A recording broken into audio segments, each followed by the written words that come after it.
The corridors of Westbridge Military Academy were draped in the quiet hum of dawn, a silence heavy with the weight of anticipation and discipline. Before the first rays of sunlight pierced the sky, before the cadets even dared to rub the lingering sleep from their eyes, the old janitor was already there. His footsteps were soft, measured, as if he carried not only a broom but decades of memories too vast and dense to be spoken aloud. He moved like a shadow cast by a fading sun, invisible to most, barely acknowledged. The uniform he wore was not the sharp, commanding attire of the officers who strode these halls. It was a faded gray jacket, threadbare and worn thin from years of labor. There was no shiny badge pinned to his chest, no gleaming medals to catch the eye.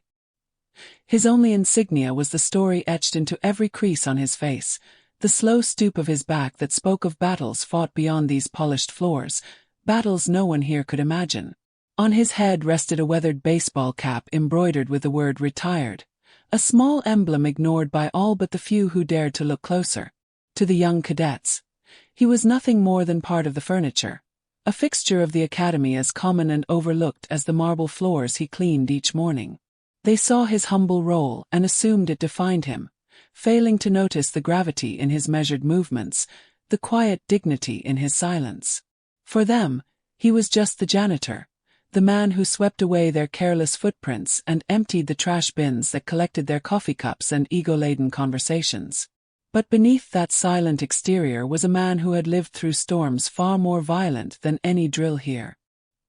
His eyes, though often cast downward or fixed on the task at hand, held shadows of places no cadet had ever seen, the sharp sting of desert sand in a firefight, the ghostly echoes of comrades lost to war, the cold and crushing weight of survival when all seemed lost. The cadets, with their polished boots and crisp uniforms, carried themselves with a swagger born from privilege and youth. They strutted these halls like kings of an unearned kingdom, their laughter often cruel and loud, mocking the very man whose sacrifices had paved the way for their future. Whispers and jabs followed him, sly nicknames like Sarge Mop and careless jokes about his age and frailty. Their arrogance was a shield, a way to mask their own insecurities and untested courage. Yet the janitor never responded. His silence was mistaken for shame, for weakness. But it was something else entirely, a quiet strength born of enduring more than these boys could comprehend. He had walked through fires that seared the soul and returned, carrying a weight that no medal could show, no salute could honor. Every morning, as he wiped the floors and gathered the refuse of youthful pride, he passed by the Wall of Honor, a stark, solemn display of portraits commemorating heroes long gone. His gaze lingered on one in particular, a black and white photograph of a young officer saluting amidst a storm of dust and gunfire. That image held a fragment of his own past, a chapter of valor and sacrifice hidden beneath the layers of dust and indifference. No one here knew his story. They did not see the man who once commanded soldiers in battles whispered about only in classified briefings. To them, he was merely the janitor. But within him, the echoes of his former life murmured endlessly, waiting for a moment when the world might remember. The early morning calm was fragile, like a thin sheet of ice over dark waters, ready to crack under the slightest weight. The old janitor, with his quiet routine, was often the first to witness the restless energy that stirred just beneath the surface of the academy's polished discipline. For all their drill and ceremony, the cadets harbored a different kind of warfare. One fought in whispered insults, in cruel pranks, in the casual cruelty that lurked behind their youthful bravado. It began as small acts, almost invisible to those who didn't want to see. A discarded mop bucket turned over in the janitor's path, a broom handle subtly knocked loose so it splintered unexpectedly, a sudden shove against the back in the dormitory corridor. These were gestures meant to provoke, to unsettle, to remind him of his place, if he ever dared to forget it. To the cadets, he was a living joke, a relic of an age and authority long past. One afternoon, as he emptied the trash bins near the training grounds, the laughter started. Sharp, biting, a chorus of mockery. A group of cadets, faces flushed with the thrill of dominance, circled him like wolves sensing weakness. Their leader, a tall boy with a sneer carved deep into his features, stepped forward, brandishing a crumpled packet of candy stolen from the mess hall. He dropped it in front of the janitor with a smirk. "Hey, Sarge Mop," he jeered, voice dripping with contempt. "Looks like you've earned yourself a treat. Bet you haven't had candy since you were old enough to lose your teeth." The others laughed, the sound cruel and unrestrained. The janitor's hands, roughened by years of work, clenched briefly at his sides. He didn't look up. He didn't argue.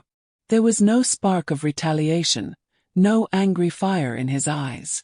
Only a stillness that unnerved them. But inside a storm raged, a tempest of memory and pain, of pride stripped away and buried beneath years of silence. His mind flickered to distant battlefields, where courage was measured not by insults but by the cost of survival. Here, these boys with their meaningless cruelty dared to belittle a lifetime of sacrifice. It was a wound that no visible scar could capture. "Why don't you all grow up and respect the past?" His voice broke the silence, low and calm but edged with a steel that made the leader hesitate. "Respect is earned, not stolen through childish games." But respect was a language these cadets did not yet understand. Their world was one of instant gratification and relentless testing of boundaries. To them, power was shown through fear, through humiliation. The old janitor was their favorite target precisely because he never gave them the satisfaction of a fight. Days passed, and the bullying escalated. They would hide his cleaning supplies, spill water on the freshly mopped floors just before he finished, whisper insults behind his back, always careful to keep their cruelty just out of reach of direct confrontation. The janitor bore it all like a stone, weathered, silent, enduring. But no one knew what it cost him. At night, when the academy was shrouded in darkness and the echoes of laughter faded into distant memories, he would sit alone in a small room at the edge of the grounds. His hands trembled slightly as he touched an old photograph tucked into his jacket pocket, a faded image of the men he once led, fallen comrades whose faces haunted his dreams. The bullying wasn't just an affront to him. It was a constant reminder of the world he had lost, a world where honor meant something. In the quiet, the janitor wrestled with a deep, gnawing question. How does one endure humiliation when pride is all that remains? How does a man who once commanded respect navigate a place where he is invisible, dismissed, and derided? The answer was never simple, and it never came easily. It was found in the small acts of resilience, showing up each day, doing the work no one else wanted, and holding on to a dignity that even the sharpest insults could not sever. The cadets, meanwhile, continued their game, blind to the layers beneath the surface. They saw only the worn coat, the stooped back, the quiet obedience of a man beaten down by time. But what they failed to see was the ember that still glowed deep inside, a strength born not of muscle or youth, but of survival and unyielding will. No one at Westbridge knew the truth about Elias Rourke, not the cadets who mocked him, not the officers who passed him with polite nods, and certainly not the administration that assigned him his duties without a second thought. To most, Elias was simply the old janitor, a ghost drifting through the hallways, a man who belonged to a past that no one wanted to confront. But beneath that tired exterior lay a secret so heavy, so intimately intertwined with his soul, that it shaped every moment of his existence, whether he was sweeping floors or standing silent in the shadowed corners of the academy. Years ago, long before the janitor's steps echoed through these polished halls, Elias had been a man of great renown, a decorated officer, a leader admired by men and feared by enemies. His life was a tapestry woven with threads of bravery and heartbreak, victories and losses that no medal could ever fully capture. He had commanded troops in battles that blurred the line between heroism and horror, places where death was a constant companion and survival a fragile miracle. But it was not the battles on the field that had broken him. It was the war within, a secret buried beneath the layers of honor and silence. Elias had been entrusted with missions so clandestine that their very existence was denied by the government he served. In one such mission, a covert operation in a distant hostile land, Elias was forced to make a choice that shattered the core of his being. Orders came down from above, orders that demanded sacrifice not just of soldiers, but of innocent lives. He obeyed as a soldier must, but the cost was etched forever in his conscience. That mission left him haunted by ghosts far worse than any battlefield specter. The faces of those lost, not just comrades but civilians, children, were seared into his memory.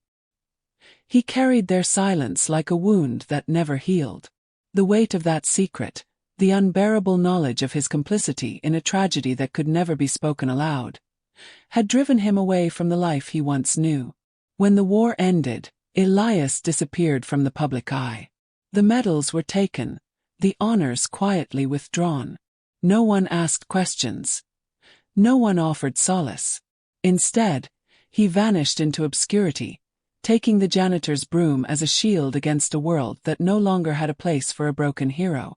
The academy, with its rigid discipline and youthful arrogance, became his refuge and his prison, a place where he could at least pretend that his sins were invisible. But the secret festered beneath his skin, a relentless torment that colored every interaction, every glance. The bullying from the cadets was a reminder of his fall from grace, a daily echo of the shame he could never wash away. Yet he endured, not out of hope for redemption but out of a stubborn will to exist, to bear the unbearable. Late at night, when the academy was cloaked in silence, Elias would retreat to a small, locked cabinet hidden in a forgotten corner, a sanctuary where he kept remnants of his former life. Among the scattered papers and faded photographs was a single, worn journal. Its pages chronicled the mission that had destroyed him, the faces and places that no one else would remember. Sometimes, he would trace the lines with trembling fingers, reliving the agony and the impossible choices. This secret was both his curse and his anchor. It defined him even as it threatened to consume him. Elias Rourke was a man divided, between the soldier he had been and the janitor he had become, between the past that refused to die and the present that demanded silence. And in this endless battle within himself, he found a fragile purpose: to protect the future by living in the shadows of the past, to sweep away the debris of a history no one else dared to face, while carrying the weight of a truth that could never be told.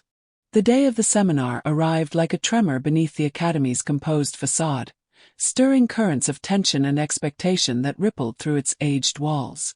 For Elias Rourke, it was not merely another event marked on the calendar. It was a collision of worlds, a juncture where past and present threatened to unravel the delicate balance he had maintained for years. The grand hall, usually a space of dry speeches and polite applause, felt charged with an unspoken weight, as if it too sensed the storm gathering beneath the surface. Cadets, officers, and guests filtered in, their uniforms pristine, their postures taut with a mixture of pride and anxiety. Elias moved through the shadows, broom in hand, an invisible observer to a ritual that celebrated discipline and honor, yet often overlooked the invisible scars beneath the surface. The seminar was supposed to be a moment of clarity, of inspiration, a gathering designed to reinforce the ideals the academy held dear. But for Elias, it was a crucible, a test not just of his endurance but of the secrets he carried deep within. Then, amidst the murmur of voices and the flicker of projector lights, the door opened. The general entered. Tall, imposing. His presence was a force that commanded attention without a word. The general's eyes swept the room with a sharp, discerning gaze, one that seemed to pierce through facades and into the heart of hidden truths. Elias felt that gaze brush past him like a cold wind, unsettling memories that had long been buried. The general was a man from another time, a relic of the same battles and betrayals, and his arrival stirred the ghosts that Elias had tried so desperately to keep at bay. As the seminar progressed, the general took the stage. His voice steady yet carrying the weight of authority forged in fire. He spoke not only of tactics and strategy but of sacrifice, of the invisible wounds carried by those who serve, and of the price paid in silence. The room hung on his every word, the cadet's bravado melting into a reverent stillness. Elias listened, heart pounding, as if the general's speech was a mirror reflecting the deepest corners of his soul. After the seminar, the general sought Elias out. Their eyes met, a brief, electric moment charged with unspoken history. The janitor's hands trembled slightly as he nodded in acknowledgement, the years of pain and pride colliding in that silent exchange. The general's presence was a reminder that the past was never truly gone, that the secrets Elias buried might one day rise to claim him. In that fleeting encounter, Elias understood that the seminar was more than an event. It was a summons to confront the ghosts of his past, to reckon with the burden he carried alone. And as the hall emptied and shadows lengthened, Elias felt the fragile veneer of his quiet existence begin to crack, threatening to expose the wounds that had defined him for so long. The months that followed the general's unexpected visit unfolded like a slow, careful unraveling of Elias's carefully guarded existence. The academy, a place that had once been indifferent, or worse, dismissive, began to shift subtly around him. It was as if the invisible threads tethering Elias to his past had been gently pulled, allowing a sliver of light to penetrate the long shadow of silence he had lived under. At first, the changes were almost imperceptible. A nod from a cadet passing in the corridor, a momentary glance that held something more than mere recognition. The younger officers, whose eyes had once flicked away with impatience or scorn, began to linger a little longer when Elias passed by. It was not just courtesy. It was the slow emergence of a respect born from understanding, an acknowledgement that beneath the janitor's threadbare coat lay a man shaped by sacrifice and unseen battles. Elias himself felt the stirrings of something he had long thought impossible: acceptance. But it was not a triumphant victory. Rather, it was a quiet, fragile reconciliation with a past that had tormented him for years. The weight of his secret no longer crushed him under its full force. Instead, it settled like a somber companion, a reminder of who he had been and what he had endured.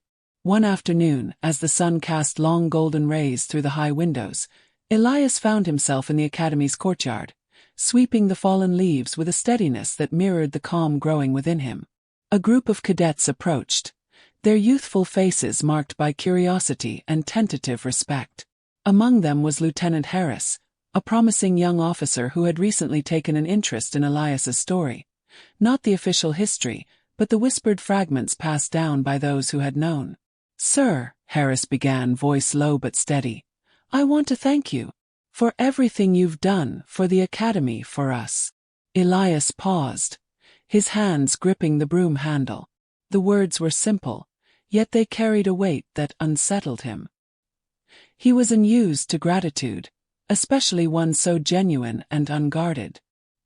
His eyes, clouded by years of regret, met Harris's with a mixture of surprise and something akin to relief. "Thank you," Elias said quietly, the words almost foreign on his tongue. "But I'm just a janitor here." "No," Harris replied firmly. "You're much more than that. You're a reminder of what it truly means to serve. Not just on the battlefield but beyond it." The conversation lingered, a rare moment where the barriers between past and present, between pain and healing, seemed to dissolve.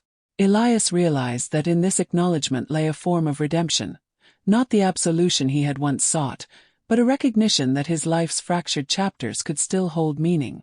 From that day forward, Elias's presence at the academy transformed.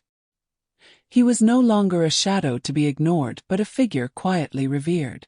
The cadets, once brash and dismissive, sought his counsel on discipline and perseverance. Officers invited him to share stories, not of glory, but of the human cost of their calling. And in these exchanges, Elias found a renewed sense of purpose, a fragile thread connecting him back to the world he had nearly abandoned. Yet, beneath this newfound respect, Elias remained haunted by the past, a past that shaped his every step and every breath. His secret was still his burden, but now it was shared in the unspoken understanding glimmering in the eyes of those who had come to see him not as a janitor, but as a man forged by the harshest fires of duty and loss. And in this delicate balance between recognition and regret, Elias Rourke finally discovered a peace long denied, a peace born not from forgetting, but from being seen, truly seen, and quietly honored for the man he had become. The shift in the academy's atmosphere was subtle at first, almost imperceptible, like the gradual thaw of a long, bitter winter. But beneath the surface of everyday routines, something fundamental had begun to change.